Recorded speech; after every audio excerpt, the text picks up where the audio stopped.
Hello, welcome, नमस्कार, स्वागत है। मैं हूं अभिषेक और आप देख रहे हैं अभिषेक एकेडमी का ये ऑनलाइन यूट्यूब चैनल। आशा करते हैं दोस्तों आपका जो यूपी टेट हुआ काफी अच्छा आपका पेपर गया होगा और आपको पता भी है कि अगर इस वीडियो को आप लोग देख रहे होंगे तो वही लोग ज्यादातर देख रहे होंगे जो यूपी टेट को क्वालिफाई कर लिए होंगे, क्योंकि जैसा आप लोग देख रहे हैं कि आयोग द्वारा सुपर टेट का जो पाठ्यक्रम सिलेबस है दोस्तों उसको जारी कर दिया गया है। सिलेबस में क्या बताया गया है सीधा एक पीडीएफ आयोग द्वारा जारी किया गया है और मैं उस पीडीएफ में थोड़ा भी छेड़छाड़ नहीं किया हूं। सीधा जो आयोग द्वारा पीडीएफ आपका जारी किया गया है उसी पीडीएफ को आपके सामने लेकर आया हूं और आपको बताऊंगा कि कितने प्रश्न होंगे, कितने मिनट मिलेगा, आपका प्रश्न का लेवल कैसा होगा, कि आपका पॉजिटिव मार्क नेगेटिव मार्क क्या होगा। सब चीजों पर हम बारीकी से चर्चा करेंगे, कवर करेंगे। कौन सा विषय कितने नंबर का बनेगा, कहां से ज्यादा आपको मेहनत करने की जरूरत है, सबको वन बाय वन करके हम लोग चीजों को बात करेंगे। तो चलिए आज की वीडियो को स्टार्ट करेंगे और आज की वीडियो का वो आप लोग पीडीएफ देखिएगा। ये आयोग के द्वारा जारी किया हुआ आपका पीडीएफ है। पीडीएफ में कह रहा है दोस्तों, याद रखेंगे, यहाँ पे देखेंगे कि आपका उत्तर प्रदेश शिक्षा सेवा चयन आयोग के द्वारा ये जारी किया गया है। याद रखेंगे, सहायक अध्यापकों की भर्ती परीक्षा की संरचना और विषय वस्तु के बारे में इसमें बताया गया है। पहला पॉइंट देखिएगा, वन बाय वन करके पॉइंटों को कवर कराएंगे। यहाँ पे कहा है कि परीक्षा की अवधि मतलब कि जो समय होगा वह 2.5 घंटे का होगा। कितने कितने घंटे का दोस्तों? 2.5 घंटे का होगा। 150 मिनट, अगर मिनट की बात करें तो 150 मिनट। और प्रश्नों की संख्या की बात करें दोस्तों तो इसमें प्रश्नों की संख्या आपका 150 प्रश्न ही होंगे। मतलब 150 आपके क्वेश्चन होंगे और याद रखेंगे 150 आपका मिनट होगा। क्या होगा दोस्तों? 150 ही आपका मिनट होगा। बात याद रखेंगे, एक प्रश्न के लिए 1 मिनट आपको औसतन मिलेंगे। चलिए आगे चलते हैं, थर्ड नंबर पॉइंट की बात करते हैं कि सहायक अध्यापकों की भर्ती परीक्षा में सभी प्रश्न एक सही उत्तर के 4 विकल्प वाले बहुविकल्पी प्रश्न होंगे। मतलब आपका एमसीक्यू टाइप के प्रश्न होंगे। बात को याद रखिएगा। आपको मैंने बताया कि 150 प्रश्न होगा, 150 मिनट लगेंगे और ये आपके एमसीक्यू टाइप के प्रश्न होंगे। एक प्रश्न का 1 नंबर मिलेगा, ये बात आप लोग याद रखेंगे।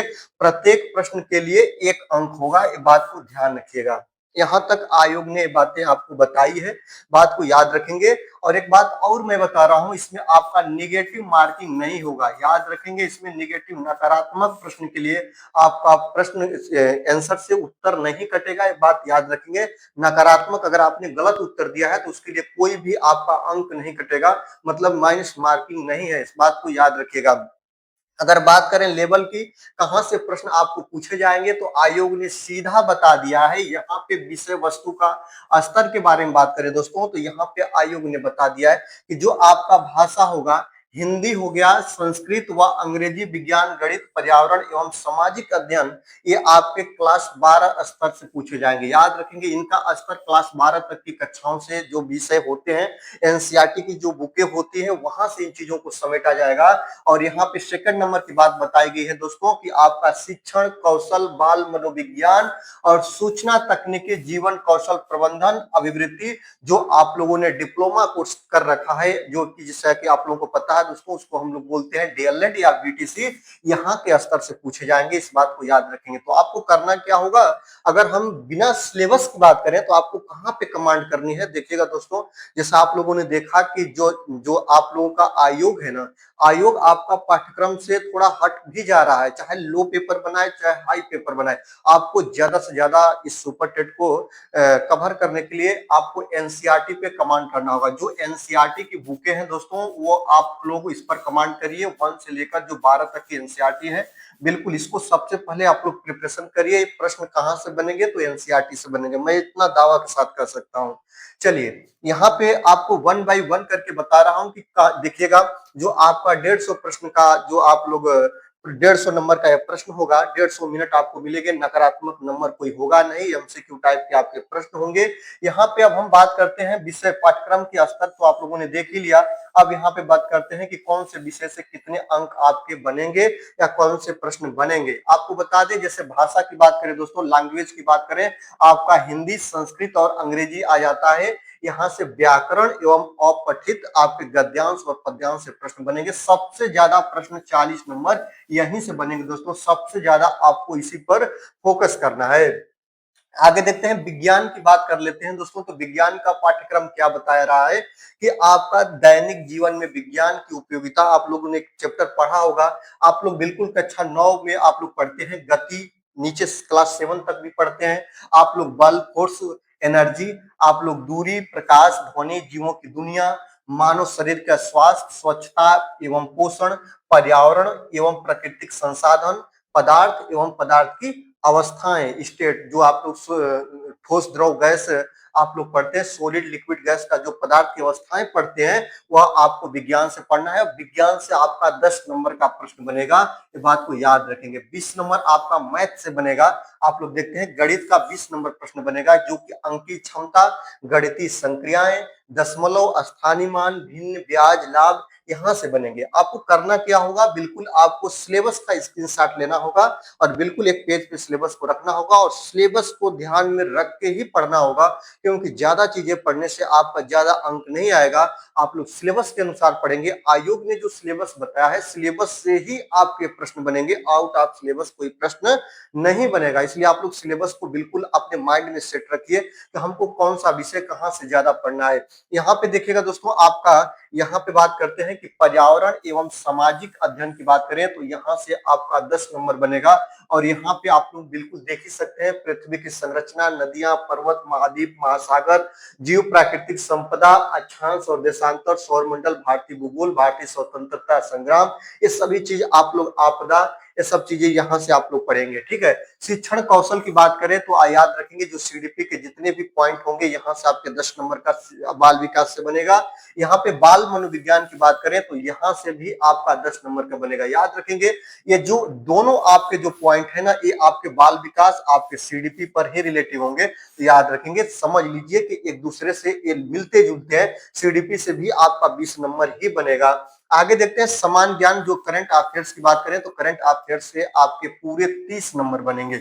आपको बता दें दोस्तों, आपको पढ़ना क्या ज्यादा फोकस करना है, आपको भाषा पर फोकस करिएगा। भाषा से आपका कितना नंबर का, 40 नंबर का बनेगा। याद रखेंगे, गणित की बात करें, मैथ से आपका 20 नंबर का बनेगा। ठीक। बाल विकास की बात करें तो बाल विकास से आपका 20 नंबर का बनेगा, क्योंकि दोनों चीजें आपके सीडीपी पर ही आधारित होती हैं, यहीं से मिलती जुलती होती हैं। ठीक है।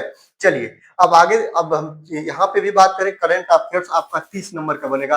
अगर बात करें तो 0, 3 दो 5 दो 7 और 7 4 11, 110 नंबर अगर आप लोग यहाँ से कवर करते हैं तो आपके अच्छे से अच्छे अंक स्कोर हो जाएंगे। ठीक है।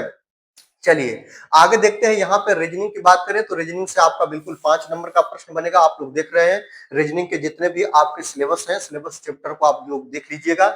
और चलिए आगे चलते हैं, यहाँ पे अब हम बात करते हैं दोस्तों सूचना तकनीक के बारे में। सूचना तकनीक से आपके कितने प्रश्न बनेंगे, तो सूचना तकनीक में आपके 5 नंबर का प्रश्न बनेगा। सूचना तकनीक में होगा क्या, आप लोग देख रहे हैं, कंप्यूटर, इंटरनेट, स्मार्टफोन, शिक्षण कौशल विकास, कक्षा शिक्षण, विद्यालय प्रबंधन के क्षेत्र, यहाँ से चीजें आपको कवर होगी। आगे देखते हैं, यहाँ पे जीवन कौशल और प्रबंधन एवं अभिवृद्धि की बात करें दोस्तों, यहाँ पे मार्गदर्शक या परामर्शदाता की जैसी बातें होती है, यहाँ से भी आपका 10 नंबर का प्रश्न बनेगा।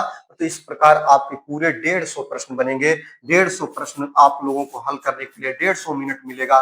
कोई नकारात्मक नेगेटिव मार्किंग नहीं होगा, नकारात्मक उत्तर के लिए कोई भी अंक आपका नहीं कटेगा। ये बात आप लोग याद रखिएगा। बिल्कुल आपको मैंने बता दिया कि एमसीक्यू टाइप के प्रश्न होंगे। आपको मैंने और भी बता दिया, जो भाषा हो गया, विज्ञान हो गया, ये सब चीजें आपके क्लास 12 तक के स्तर से पूछे जाएंगे। और इसके बाद जो आप लोगों ने डिप्लोमा कर से डीएलएड कर रखा है, वहां से बाल विकास आदि संबंधित चीजें पूछी जाएंगी। इस बात को आप लोग याद रखिएगा। आप लोगों का 5 नंबर का रीजनिंग भी बनेगा, करंट अफेयर्स आपके 30 नंबर के बनेंगे, मैथ आपका 20 नंबर का बनेगा और भाषा से आपका 40 नंबर बनेगा। इस प्रकार पूरे आपके 150 नंबर बनेंगे। और आप लोगों को पता है दोस्तों, जो प्रश्न पत्र का लेवल होगा वह अंग्रेजी और हिंदी दोनों में होगा। प्रश्न जो पूछा जाएगा परीक्षा हॉल में जब आप बैठेंगे, जैसा आप लोगों ने यूपी टेट में देखा, जैसा आप लोगों ने सी टेट में देखते हैं, वैसा आप लोग सुपर टेट में भी देखेंगे। जो प्रश्न पत्र का लेवल होगा, जो लैंग्वेज होगा, जो भाषा होगा वह हिंदी और अंग्रेजी दोनों भाषाओं में पूछी जाएगी। इसलिए आप लोग बिल्कुल ध्यान तरीका से कवर करिएगा। तो दोस्तों आप लोगों ने देखा कि आयोग द्वारा जारी किया गया सिलेबस कैसा है, आप लोगों को किस चीज पे ज्यादा से ज्यादा कमांड करनी है, कैसे आपको पढ़ना है, सब चीजों पर मैंने वन बाय वन करके बातें किया। और याद रखेंगे, मैं आपको बता दूं दोस्तों, ये तो नहीं कहूंगा कि कितनी वैकेंसी आएगी, लेकिन याद रखिएगा वैकेंसी आएगी। समाचार और स्रोत माध्यमों से आप लोग देख रहे हैं कि कुछ न कहीं कहीं पे कुछ वैकेंसी, कहीं कहीं पे कुछ वैकेंसी का डाटा या विवरण मिल रहा है। तो इतना अपने माइंड में सेट रखिए, कुछ ही वैकेंसी आएगी तो आएगी, इस बात को ध्यान रखिएगा। और बिल्कुल अपनी तैयारी को स्टार्ट कर दीजिए और दीजिए आज की वीडियो से विदा। देखते रहिए अभिषेक एकेडमी। वीडियो देखने के लिए आपका बहुत बहुत दिल से धन्यवाद।